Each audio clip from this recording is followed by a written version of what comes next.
Hello there, Britt. Hey girl. My dear Brittany, welcome to our podcast, More People, More Problems. Not your typical HR podcast, as we say every time. We do swear sometimes, so it's fun. And then we drink wine later, so it's obviously different. And we're just really cool and fun. Um, just a quick note before we jump into it. So, our typical just mentioning that we're not going to reveal any personal information about other people. It's really just about us. And Yep. then also just like mentioning that these opinions and our views, they're ours. They're not anyone else's. They're not our current employers or our former employers. This is all about us. So it's about us. It's not about them. But kind of about them too, a little bit. But anyways, so why don't we just jump into it, Britt? We got a pretty sweet topic for today. So I'm going to let you go ahead and introduce and kind of start us off. Awesome. So today we're going to talk about going from friend to foe, which is, I don't know if you caught on yet, but our titles are a little bit of a spicy take on it. And this one particular, what we're really talking about is what does it mean to go from a peer? So, you're both hired in, same level, you become besties, of course. And then all of a sudden, one of you gets promoted and now has to be the leader of the other person. How does that change the dynamics? In some cases, it does go to that legit foe, like you hate the other person potentially, but hopefully that doesn't happen often. And how do you tweak structures, roles and responsibilities? How do you want to think about it? A lot of our titles and topics that we've done so far have been really broad. So I'm excited for this one to be a little bit more narrow. We're going to get into it. We can talk a lot from personal experiences because I know for a fact both you and I have been in that situation. Mhm. So I say we just get into it. How do you go from friend to foe? Yeah, I mean, I think it's a great point, and I've been on both sides, and probably you have as well. I think that it's amazing that people talent manage through the organization and people move up through the organization. I think that's incredibly important. But it can create these somewhat awkward dynamics, of Yeah. course. Like these people, like may have been working with for some time, or maybe it's even a short period of time. But it's one thing I hear really, really often is being promoted from within, from the team you're in to a lead of that team, even if it's like temporary or permanent. It can always result in some kind of awkward tension type situations. And I Yeah. definitely think that there's some ways that that can be addressed right off the bat. I mean, ideally, we're all mature Yeah. adults. Yeah. But I think Ideally, it's, but shit yeah, happens. ideally, shit does happen and it can be uncomfortable for you and also uncomfortable for those. And also, I guess it sometimes has to, you have to take into consideration the circumstances around the promotion as well. If others feel it was unfair, or for it should have been them necessarily. Yeah. I I don't think know. it's so interesting you say that because there's so much ego that comes into this situation. And then there's so much like factual. And then there's like, to your point, I'd say the facts, it's like, is it fair? And I mean, fair is somewhat subjective, but like, Mhm. is it set up in the right way from a company lens? But then, like, no matter what, there is a level of emotional reaction and ego that come into it because you're not the one who was chosen. Mhm. You thought yourself equal and you no longer equal. And so it hits hard. And for me, being in this situation, like most of my career, I was the one who was brought up a level and now managing my like previous peers. And I kind of thought about it one way, if I'm being honest. And then at the end of my career, it happened to me. My peer became my boss for the last year and a half. And it was a really hard lesson. And oh shit, all these things I thought I could deal with because I was like coaching others to and handling it, like, fuck, like, there's so much of it that's just so hard, and, like, it just is meant to be hard and how we go through it. So, I wanna chat about the different lenses of that, but let's start, like, when have you tell me about a time when you went from peer to boss, and what happened with it? I don't think my example for this one is necessarily from me being from peer to boss. It's more of like peer to at level colleague or lead of some people necessarily, but Yeah. not like the full on boss. So that's my first example. But, like, And straight up, your roles changed and it yeah, was, like, equal, and now you had a bigger responsibility or role. right. And so like there was some scenarios where people had to report certain things into me, and like I was the direct liaison between them and, the big boss, so to speak. So that can be awkward for people when they I don't know if they then feel like they're like pegged down a notch or something, and then like you're brought up. And again, a lot of this can be ego, right? I think a lot of the issues that happen with this is people look at it from that fairness lens, and you have to trust that your organization is making the right decisions Yeah. for the organization, and it's Yeah. not being done in a sneaky kind of preferential Political. way for certain people. So I think what a lot of people forget about when these types of things happen is it's not about you, it's not about me, it's Yeah. about the organization and what's best for the organization at this point in time. Is it about having a person there who can do this particular role because they have faith that this person has the background, the experience, the competencies in order to tackle that role? And Yeah. we have to trust that our organization has everyone's back and that that's the best thing to do. And I truly do believe at that. It's a real corporate perspective. What's Yeah. best for all of us, not just for one or two people, for example. I think, and I've been in that situation. And I've also been in situations where maybe I've been on the opposite side as well and gone like, "Pff, that person, what? Like, it doesn't make Yeah. sense, you know?" I think it's hard because no matter what, I think when you're the person that isn't chosen for the bigger role or the more responsibilities, as humans, we tell It ourselves hurts. well, not only does it hurt, we tell ourselves stories to make ourselves feel better. And Right. I think that a lot of those times they can be slightly off. They can be slightly false. Meaning, like even when you have trust in an organization, you know why this person was picked. If it's not a slam dunk, and let's be honest, rarely is it like full on a slam dunk, you're like, well, I don't know. Like I thought I was just as strong in the as that person on strategic decisions. Or like, sure, they went to that one event that I missed. So maybe that's why. Because we can't help but tell ourselves things of like, you're good enough.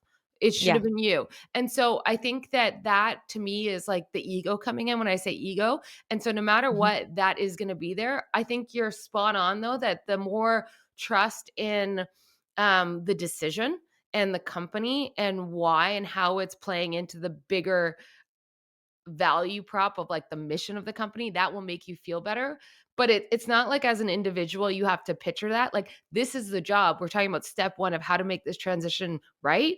Mhm. It is an explanation of the why from the greater leaders in the organization to say, this is why we made this decision. This is why you didn't get it if you were in the running, or else if you weren't in the running, just FYI, this is why we still did it. And to the Right. person who gets the role or the bigger accountability, this is why you're getting it and this is what we expect. So before even like two individuals get into place, there is a responsibility of the environment to be, told what is happening.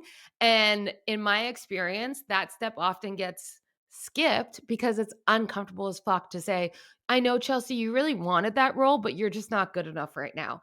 And like, you're never going to say it like that, but that is going to be the core of it, right? That unfortunately, like the timing and the role and the experience isn't matched up right now. So it isn't your time.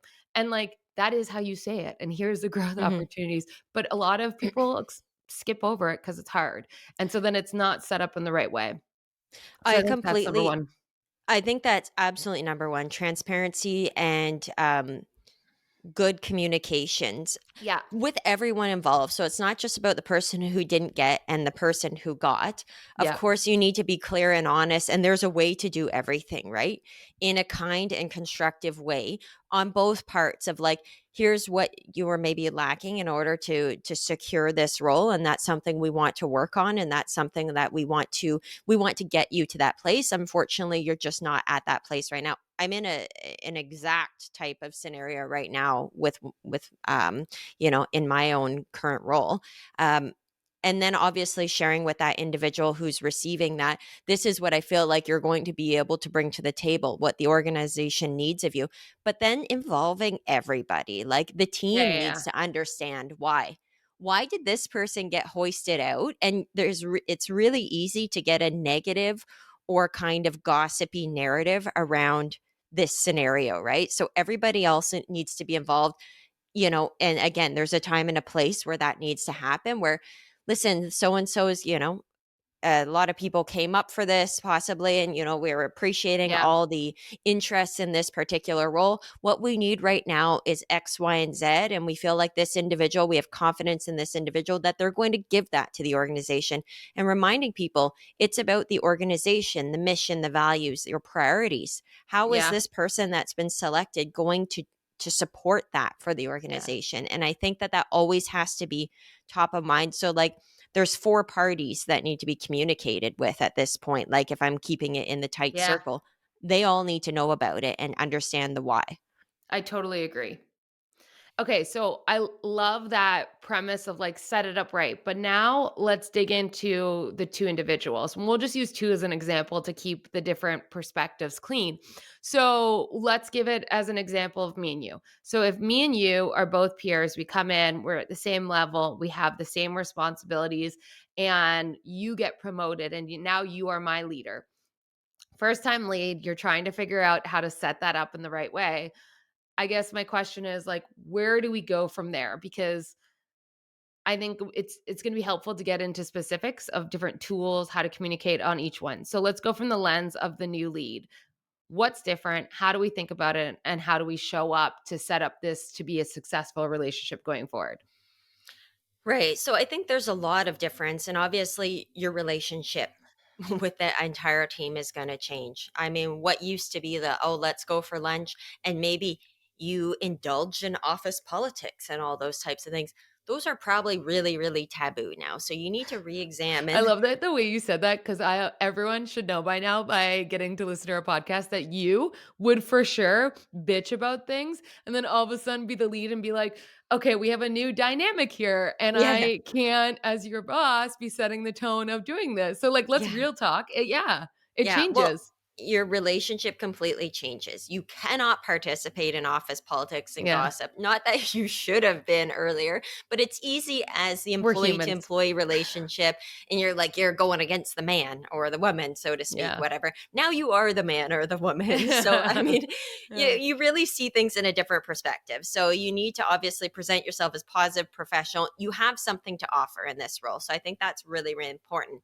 You have to have one-on-one sit downs with everybody so that all the employees, whether they were friends or just colleagues, and also your direct reporting relationship upwards as well, on how to navigate this scenario. Listen more, talk less. I think that's really important. I'm still trying to manage that one myself, because I like to talk and maybe I like to hear myself talk, but I think that's a I really mean, important why we key. started a podcast, Chelsea. Yeah, I know. Oh, Literally. yeah, fair. Okay. So everyone's like, yeah, okay, obviously, duh. Yeah. Um, this one's really important. I think establishing your authority without being arrogant, Yeah, without right? being an asshole. Yeah. Without being an asshole. Like, oh, I'm the lead now, so I'm going to be complete dick to everyone and look at me on my power trip. That can't Yeah. happen. So you need to keep that in mind. Honoring But things you that are also already can't go the other way. Like, you right. can't go extreme one way, which is like, now I'm the boss, do what I say. And you also can't go the other way, which is like, I'm your boss, but I'm not. We're still friends. Like, you really can't swing it. Like, there's healthy balance. And in my perspective, to interject a bit, like what you're saying, like, there's a conversation at the beginning of this new relationship to sit down and have a real talk that Mhm. our dynamics are changed, and at this point going forward, we need new boundaries. Talking about one of our earlier episodes, we need new rules of engagement to set this up. And like you said in your first point, I think the number one is we're all here for a company and we want this to succeed, and now my role has evolved.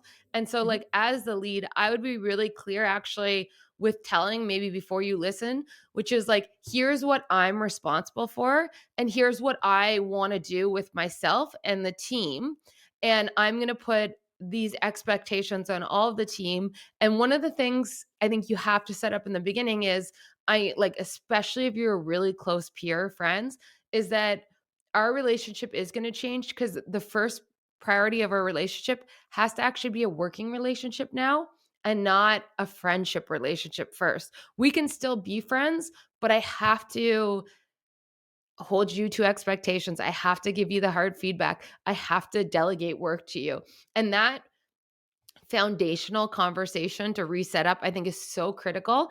And so many times I skipped it because it was awkward, Mm, it was hard. And I, full exposure to myself, I was the one that was like, I'm your boss, but like, don't worry, we're gonna just do everything together and we're gonna get this. And you're so smart, you don't even need a leader. Like, are you fucking kidding me? Like, yeah, I learned a lot of hard lessons around yeah. that because they were smart and they were amazing. And I'm lucky actually in all those situations that they cared about the company and the team and me so much that I didn't get to be as bad as it could have been. Mhm. But I should have sat down and been like, no, that's fluffy dreams. That's Yeah. bullshit. You're Like, devaluing you and what yeah, you're to bringing make to them that feel role better too. about And people do need leadership. a Like, hundred I mean, percent. they need leadership, and I know I've specifically been in those types of situations too, where you tend to go more on the lenient side. We're still buds, like, nothing's gonna change. Everything changes, and you Yeah. have to be, especially Famous when you're, last words. I Nothing's know. gonna change. Nothing's gonna Everything change. changes. Yeah, everything's gonna change, especially for those new leads or new managers. That is gonna be the hardest. Where Yeah. you've dealt with this situation before, you've been a manager, you've been a leader or whatever, you're likely better to go in and go hit that balance a bit Yeah. more cleanly than you necessarily would if you've never done it before. But everything does change. And that was one of my points too, kind of tips and tricks. Clear and upfront. You have to be clear and upfront. You Yeah. have to get that balance. The other thing that most leaders say is when you get into a new role, whether it's because you've been at the colleague side and now you're moving to a managerial, or you're just moving into a new managerial role, sit down and pause for a second. You cannot jump in and just change everything like Yeah. that. That's the You listening you're talking about. Like, The listening. observe, You need listen. to wait. There's for sure efficiencies that can be had, and that's super important. And you're looking at them from a certain perspective. Save the big stuff for like 60, 90 days into your leadership when you've actually had a time to absorb and see what it's like to be that leader as well, because you wouldn't have had that perspective previously when you're just at the employee level necessarily. And I also think it's really important to have some outside sources for support and to talk to about these scenarios, because now you don't have your work BFF that you go and get your coffee and you bounce Yeah. everything off of. You need someone who's completely out of this scenario, who's not your boss, who's not now your employees, who used to be your colleagues. You need someone outside of the scenario who can help and give you guidance. And that's where you kind of get these mentorship aspects in there, or kind of just third party opinions. You need to Yeah. know and like be balanced and everything. And it's not in your circle anymore. It's got to Yeah. be outside. You're touching on something so true.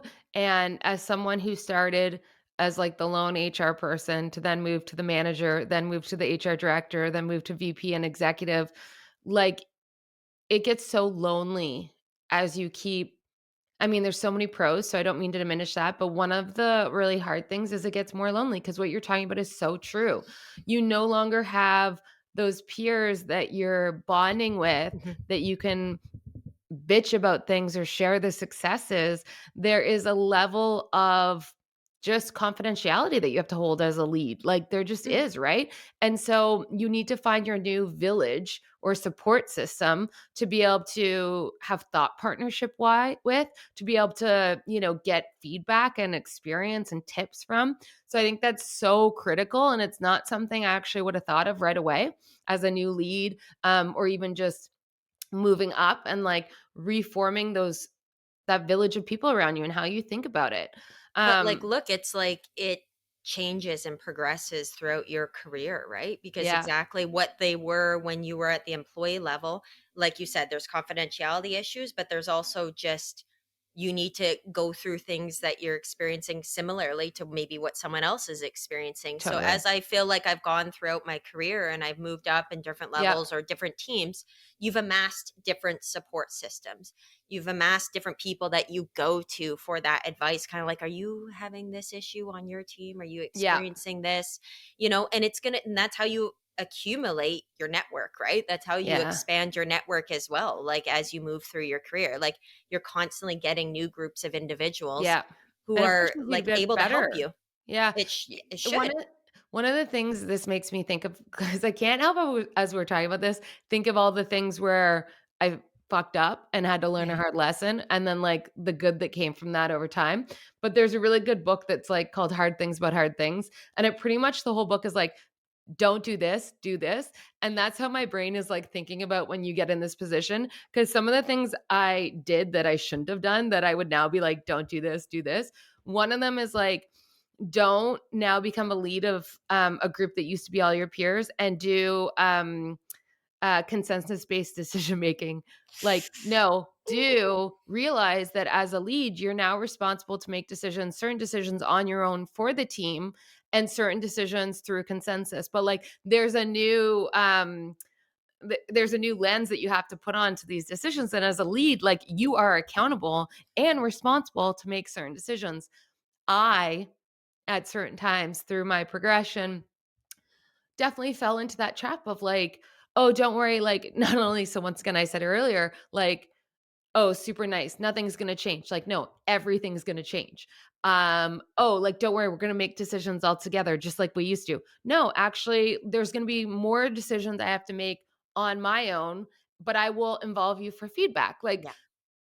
but this recalibration of when you go to become a lead, or even as you said earlier, have a role with more responsibilities and accountability, you need to pause and remap out, like, almost like, what's that job description? So what does it now look like? And then once you're clear on it yourself, how do you have that conversation with others, and how do you set it up? Because I think the biggest failure is false premises, because you're trying to be nice to the people that you liked, that you were friends with, that you were peers with, and it's not about being nice. Like you said, it's about being their lead, and people need leadership. They need And leadership. so, yeah, Like, it's, like, crazy the amount of things I'm, like, running through my head right now, the amount of times I've been in those scenarios where I've acted first with, like, "We're friends still," and, like, yeah, exactly, "This is all a democracy." yeah, No, you're absolutely right. It's about getting a collective yeah, input, feedback, and then you yeah, making a decision based on that information. It's not all us agreeing, because we're not all going to agree, because those people aren't in the situation that you're in, they don't have the where you're same having context. to look Yeah, 10,000 miles above and look yeah, down above. Everyone does look at things selfishly and what works for them and what works for them in yeah, their career. Whereas you now, as a lead, you have to look at what's best for the organization. And that's what makes yeah. truly great leads, is they're looking That's at what from also the makes it so organization. hard. Yeah, And it makes it so hard, but then you're also trying to take in, how do you support these humans and yeah, how do you support their involvement in decision making, but still being accountable for the decision that is being made. And that's a yeah. you thing. And that goes And back to us talking about A players as well, right? yeah. Well, Um, and this is what, okay, so what you made me just think of, and let's get into a specific, really hard one. So let's say you're two friends, your peers, and like, you kind of know that, Brittany over here isn't performing that great, but you're like, they're so fun and we love going to get drinks after work. And I don't want, like, they're the core of the company culture, but like, performance wise, maybe a little shit.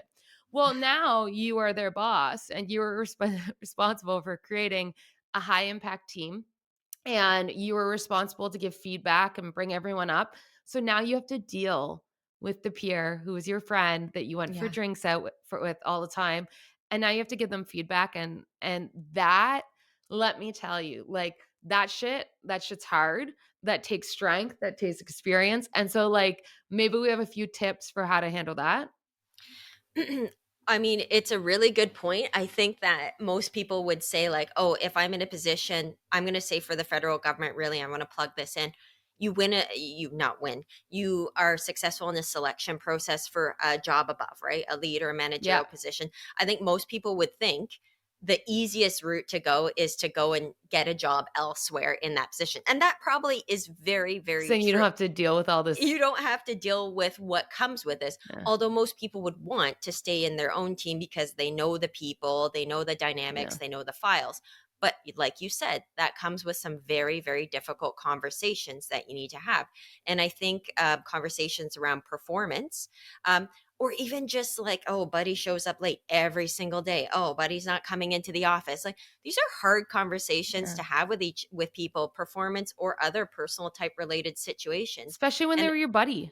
Like, ugh, yeah, when they're your buddy, so for them it's awkward. For you, it's awkward. Maybe you haven't even done that type of stuff before. So for you, it's even harder because you're trying to navigate just yeah. giving feedback constructively and making everyone go away feeling like you've accomplished, you've said what you've needed to say, you've given constructive feedback. People have gone away feeling all right about the Yeah. conversation. And I do So, think that that's incredibly hard. So, tips, yeah, I mean, I can go right into an go experience, into it. and I'm gonna think out loud a little bit, so feel free to interject or even, like, summarize my thoughts because sometimes I jump around when I'm just going through it. But, like, in my personal experience when that's happened, what I've learned, because I haven't done this always right, I've actually, like I said earlier, more so done it wrong, but I think the first thing is call out the elephant in the room. So when you're sitting down, talk about some of the awkwardness of like why it's awkward just to lay the ground. So I would say like, this is our first time talking about performance impact. I just want to call out like this is a new dynamic. We used to be going for drinks and like talking a bitch about work. Now like there's a new setup. So like as your lead, like I want to jump in, but I also want to acknowledge that this is very different than any of our past. So like call it the elephant in the room. I Mhm, mean, give space to for them to as well. And then I would say the second piece to it is keep it factual. So as the lead, have facts, not emotions of like, oh, it's feeling really shitty when you don't show up on time. It's like, no, to get the work done, we need a team meeting at 9 a.m. You have missed 3 out of 5. Keep it factual, keep it specific, keep it with examples, and keep it tied to the impact once again to the company and the team's impact of what you need to be successful. Because what I found in those circumstances, when you get into it, you start talking about facts, and the other person will naturally pull back to what was before of like, but Britt, like, we used to talk about this all the time. We used to laugh at people like you giving this, and they'll want to bring it to the old relationship. And as a lead in this new position, it's mhm, critical that you bring it back to, the facts. Like, I get that that was before. Unfortunately, in this new structure, fortunately, maybe not unfortunately, that's not how it is. And here's why we need to focus on this. And you can say, like, Chelsea, I'm not attacking you as a person. This isn't about friendship. This isn't emotions. This is actual work. And that's why I'm giving you these examples of the facts. And so if you can bring it back to logic, facts, very specifics, I think it helps delineate that friendship to working mhm. relationship. And once again, you got to get into that new priority of working. But it's hard and you want to go back. So yeah, elephant in the room and facts. So, I agree with everything you just said, and And and however, I tend to have a little bit of a slightly different approach. I yeah, agree, yeah, go for it. facts, calling things out. I tend to look at it, and I've said this to many people, and this jogged my memory as you were talking. The shit sandwich, right? Or the Oreo, so to You speak. like the shit sandwich? The positive with the shit in the middle, ending off with the positive. And this is how I tend to give feedback I Go ahead. verbally and written as well. So I start in a discussion because I don't want someone to go on the defense right off the bat from when we're getting into it. Facts is true. So here's how I start things out. You go and have a little sit down, you're talking with, so, you know what? I'm really enjoying working together. We're in this new relationship right now. I think we're going to do some really great things together. I'm seeing the files progress. However, I'm noticing that you're in late every single day, or 3 days out of 5 this week. We've got a meeting at 9 a.m. You know that we need everyone there. So we're all on the same page about what our priorities are for the day. This is something that we need to address right now because this is not what's going to benefit the progression of your files and this organization. And then some more shit in between, whatever. Um, Ending it on a positive note. I think that we can make some adjustments here. I also want to know, is there a reason why you might be coming in every day? Is there something I don't know about? Is there something that's going on in your personal life? And you don't have to share with me, but is there anything that's preventing you from getting here? Like, is there anything that we can work on together? Um, and I'd like to give you some feedback on how we can improve this going forward. That's how I tend to do everything in I other don't think bits and that's a pieces. classic shit sandwich. When I think of shit sandwich, I think of let me praise you. Now I'm going to give you the hard stuff really, really quick. And then I'm going to finish with you're so great. And the problem with a classic shit sandwich in that Yeah, sense I don't is like that. humans have our memory goes to the last thing said. So when you go positive, super negative, quick, and then positive, you disregard the middle piece and you often won't take that in and resonate with it. And so it's just gone. Whereas what you just said is you start from an optimistic mindset. You're like, this is going to be good. It's a new setup. So you're priming really well. And then you get into Priming, the constructive greasing feedback. them. Yeah. And then you close out with a, now how are we going to make a plan going forward and where feedback do you have? I actually love that.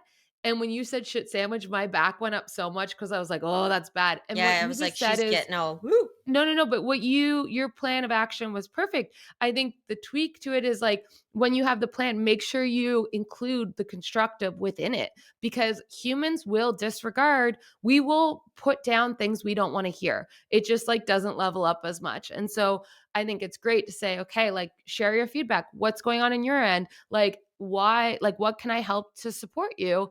And then when you're leaving, it's like, okay, so we have a plan. Like, I'm going to lean in and support you here so that you will show up on time. My expectation is that you show up on time.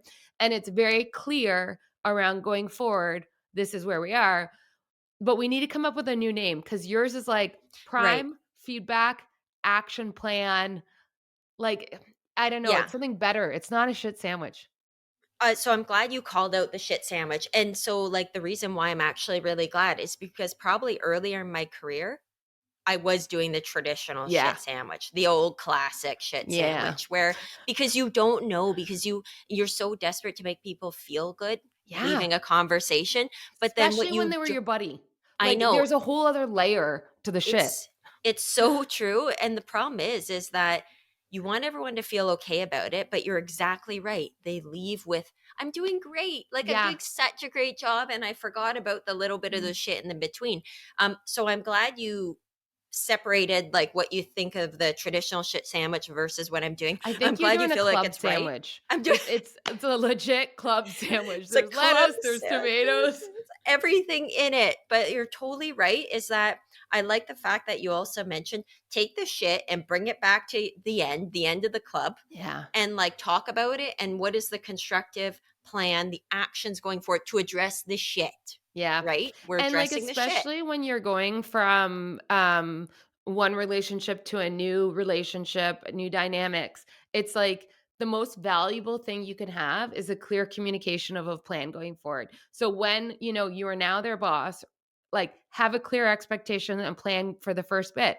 If it's not working out, someone's not having an impact or performing, have that conversation, the club sandwich, and then have a clear route going forward. I think when you don't have that clarity, that's when it gets mushy. It's like a soggy sandwich. Yeah. That's too many analogies, It's like a but it gets shitty soggy. grilled cheese. Yeah, and then it gets confusing and it gets really dicey. And I think that you can get into a lot of trouble. I know I Yeah. have then. Yeah. Oh, And so totally I agree. think that's great. The one other lens I want to say just before we jump into wine time is just be super vulnerable. Like I said, my whole career, I was generally the one that was leading people that were previously my peers. And I always had a lot of compassion and I learned a shit ton along the way of just like tweaks of how to do it. One thing though I realized at the end of my career when I was on the other seat is as great as the lead can be, as great as the setup can be, there is a journey on your own that you need to go through when you are passed over or when you even like to be very honest, I didn't want that role in the end where I became reporting into someone else. Like that was set up and I was very for it and it was great. And I still had moments where I had to go through the feelings of why am I listening to this person? I used to tell Mm. him what to do in that topic, or why am like your ego and your emotions and being a human means that it gets messy. And as anyone who is in that circumstance, I will say, like, think about it, feel it, document it, talk to this new lead about it. I think expressing brings it out of yourself, and at least then you can start to talk about how to deal with it. I know that in my circumstance, when we talked about it, it didn't always make sense, but at least then we're on the same page. And like certain things and styles, like he would listen to and he would adapt. Like he was amazing for it. And I think a big piece of that was me being so self-aware of like where my ego would come in, but when I actually like had challenges with specific ways, and it was hard. Like, so it's hard on both accounts.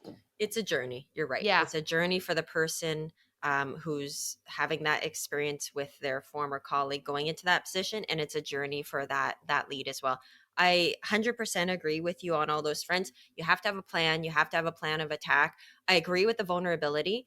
You should be vulnerable, not to a degree that it discounts you and your experience and Yeah. what you're bringing to the table, because I've been in a position where I've been overly vulnerable or oversharing necessarily, and it diminishes what I'm here Yeah. to do. And I've done that to myself on many Can you occasions. give me So an I example of that?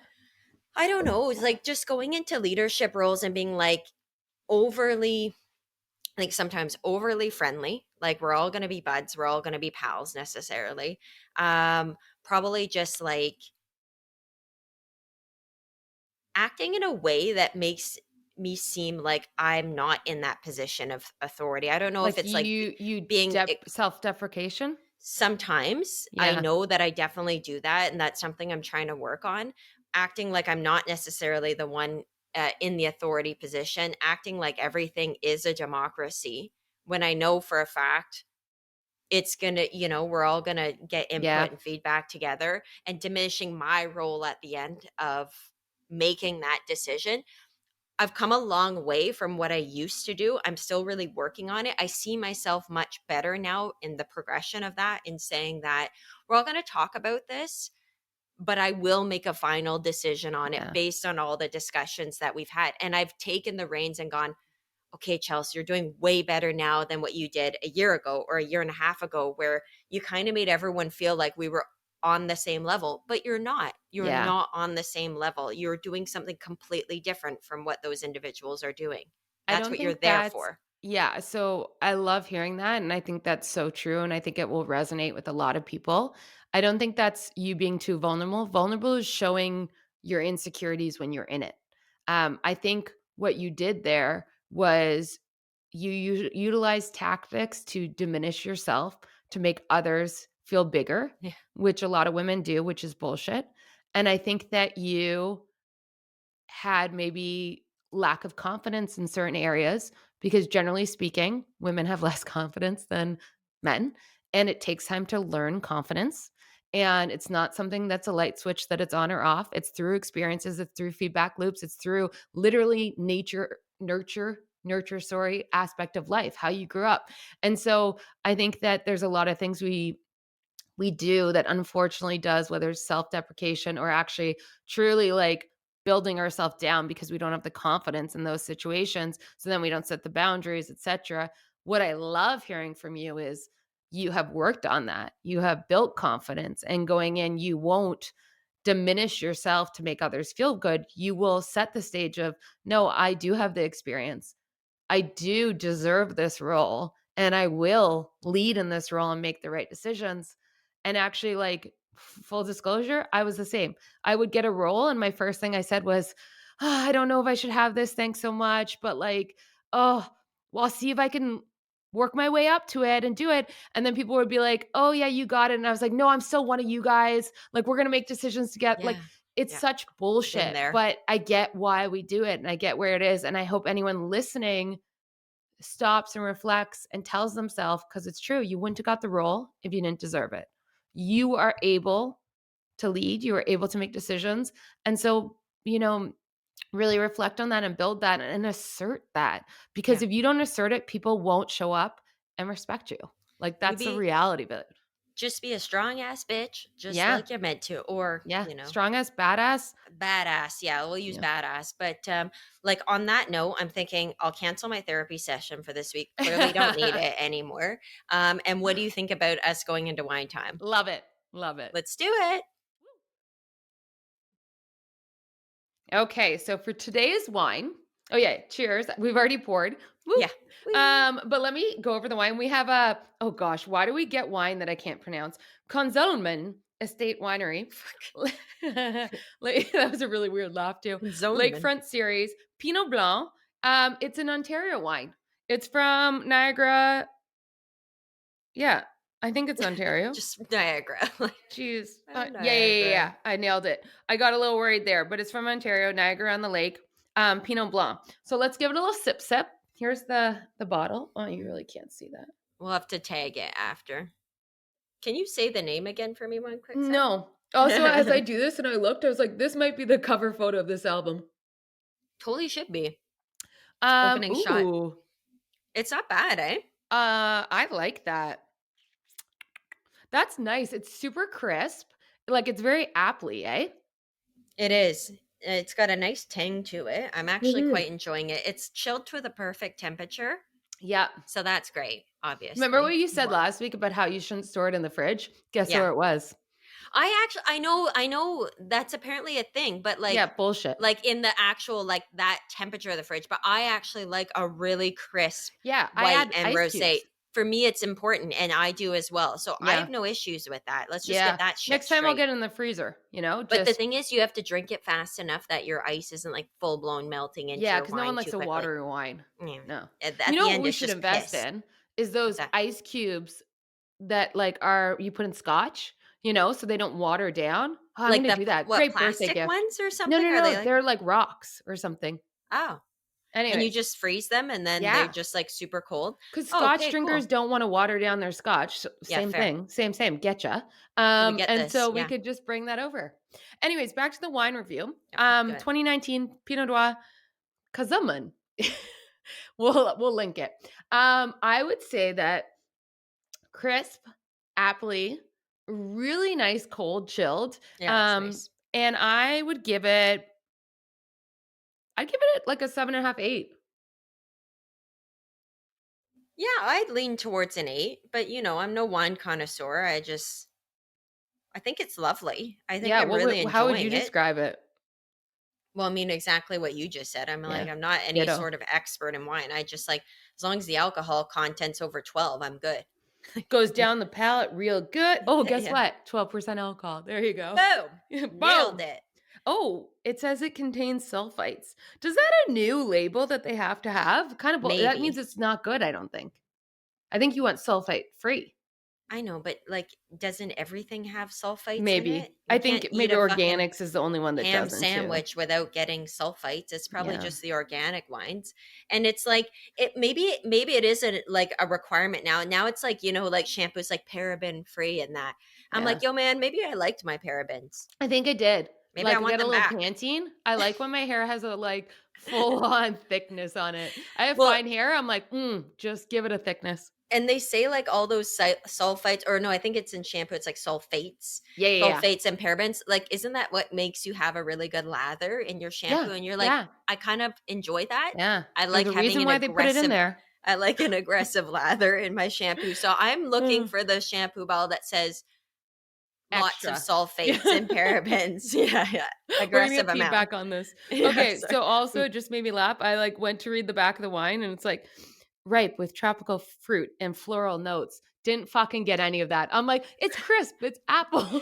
That's just like just a straight up apple situation here. Yeah. But yeah, Well, tropical fruit. I'd like to know what their take on the like what tropical fruits from yeah, Niagara. We no don't grow idea. any fucking tropical fruit there. No, no, no. Imported, obviously. Not And good for also, the I just wanna environment. say, thank you to whoever brought this wine over to my house last night, because yeah, cheers to you. Oh yes, that would have been a nice drop-in gift from one of our one of your Guests. invitees. Yes, a guest. Yes, a guest We for hosted that. a little shindig. The Chelsea was swingers here. party. The swingers Yeah, party. imagine. JK. No, JK. not the No. case. No, Scotty had his last hockey game where he was a linesman. And so we all went to So it. We had cute. about, I know, we had about 35 So people fun. at the game. We had signs. It was amazing. And then we did a big Uh, pizza party here with more people. And it was honestly so special and so great. So I'm back in Ottawa, loving to be back in my house. Loving to be able to squeeze you and Katie. And Katie so didn't make it fun. last night. Rude. Rude, rude. She's like, oh, the weather, She's so laughing in the dangerous. background.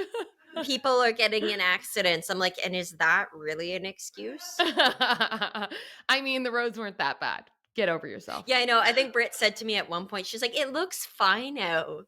Like, I mean, it did though. I'm like, yeah, she's just a liar, and we all know that. And she's like texting us, "There's a car flipped on the side. We Yeah. ran by like We 4 don't cars. we don't care. Are You're a you bad really our friend. friend? Are you really our friend?" Yeah, seriously. Typical that we would say that. Oh, Fucking it's great. dying. Um, you know what? We should tag the little vid of the OHL vid that they did for Scott yesterday in our video after. Do I people know, wanna vid, see that? video. It's so cute though. It's so I know. fun. They And did a like with really the nice tribute. signs, like I gotta we should say, do that. like, so I guess disclosure, I don't think he'd mind. So he's been doing that level of reffing for 12 years now, and he's been doing reffing long before that, but he's finishing up with that last game. So he's retiring from that. And he's gonna take, a minute and figure out what that next chapter looks like. But as a spouse watching how everyone that he's worked with over the past 12 years showed up yesterday and Yeah. just like gave him So fun. extra moments, and like people were running out, like the person who takes all the photos of all the hockey players like came out and wanted a hug. I was like, oh, like it just made me so happy to see him so respected, Yeah. happy, admired, like So all the proud. moments. Yeah, and it Yeah. also made me like I picked a good one.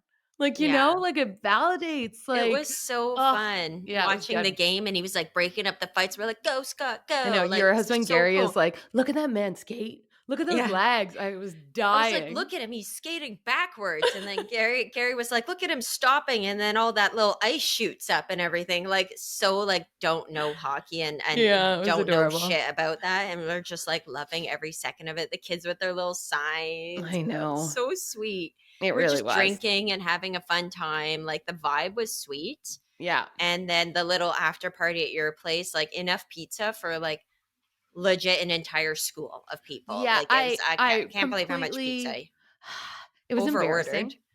I gave It's like, out how much I pizza gave is out there? 7 full pizzas to people I when they took left. home a full extra So large maybe effing 8. pizza. There was one slice missing, one And they were tiny extra slice. large. I couldn't even put the box in my fridge, and I just got a big ass fridge. Like, I'm not even fucking kidding. I had Oh, to take it all out. I've realized though through this experience, one of my worst fears is not having enough food to feed my Fuck's guests. sake. And so it's so funny too, because me and Scott, I guess, are a little bit of hoarders, but it shows up in different ways. Not hoarders, but like we really like to go big or go home. So Yeah, I my love it. recent example was these pizzas. I ordered, I think, 17 extra large pizzas for like 45 people. People did not eat as much as I thought. I'm like, come on, people, I expect But more from you. Gabriel's pizza, it's delicious. It's so thick and I hearty. know. Like, I one big know. slice for me, and, like, And I that's fine. budgeted 3 a person. That's mental though, like, that is so much pizza. And, I like, know. I always bank on your parties, you over ordering food, just like Scott did for your birthday last year, and I Yeah. took so much Lone Star home, it fed us for a weekend, and I was like, "I Yeah. have no shame." Yeah. And I was about to leave the door, and then Gary whispered in me, he was like, "Go get some pizza," because Oh, other people yeah. were leaving with pizzas. I was like, "Rochelle, go grab me a pizza." And then, like, of course, everyone's Comes like, "Oh, back you with a full XL. send Rochelle to do the walk of shame." I'm like, "Fuck yeah." I'm like, "I have my shoes on first of all. I I literally have was I have forcing no people shame." on their way out, and they're You like, have "No, no, to. I don't want it." And I You was like, can't "It's even going eat in the it. garbage." That's the thing, I'm celiac. Scott's celiac. We can't eat it. I'm like, There's "I too much need you gluten to in that take it." shit. Yeah. Yeah, We will like, die. It's Scott life can or only death. eat the non-gluten, non-dairy, like, Yeah. Yeah, so he funny. really he Oh lost in my this god. one. So much fucking gluten, but yeah, Yeah. we were super happy to go home with that jumbo pizza. Gary's like, "We're feeding the kids for lunch." he packed up pizzas in their lunch boxes for tomorrow because like kids love a cold piece of pizza. So Oh, he's yeah. like, I mean, who "We got doesn't? lunch for days Yeah. and that." I'm like, I think I'm good on pizza, but like if you guys are happy with the amount of pizza that's in this house, like I'm happy too. Like, great, Yeah. amazing. You are welcome. Auntie Thank B just you. likes to provide for She's a everyone. provider. She's a Yeah. provider. It's My favorite bountiful. last night was Carter, your son, for anyone who doesn't know, but Carter comes running up to me and goes, Auntie B, Auntie B. And like, this is after they've all had pizza, they had a cupcake, there was like veggies out, salad. Comes up and he's like, we're all in the basement and we are so hungry. And I look around and I'm like, Carter, Sorry. there's like 12 pizza boxes here. Like, do you want to bring a pizza downstairs? And he goes, no. Then he looks over at the bowl of Doritos. He goes, that might be good. And I was like, just take it, kid. Go downstairs. Oh my god. He's It's like a so funny. dumpster. He Like eats so much. he's never I satisfied. He know. needs more and more. Yeah. Like that's why I bring so much shit in my purse. Like Yeah, it's fruit fair. roll-ups, granola bars, everything because the whole hockey game he was asking me for food. I had to get them a bag of popcorn, got a couple of hot dogs. Did you really? You did all of that before we got home? I got hot dogs and then like I texted and I was like, "Does anyone want a hot dog?" And everyone's like, Gary's like, "No, no, no, they're good." I asked them. I show up and both the kids were like, "Can we have a hot dog?" I'm like, "Are you fucking kidding me right now?" I bought these for myself. Apparently you all wanted water. Okay? So I got 2 bites of each That hot was dog a and rookie mistake for you. then I had to What kid give it wants to them. water? How many hot dogs should I have gotten? Like it's aggressive. I was like, "You said a bag of popcorn, a fruit roll up, a granola bar. Like what more do you want from me?"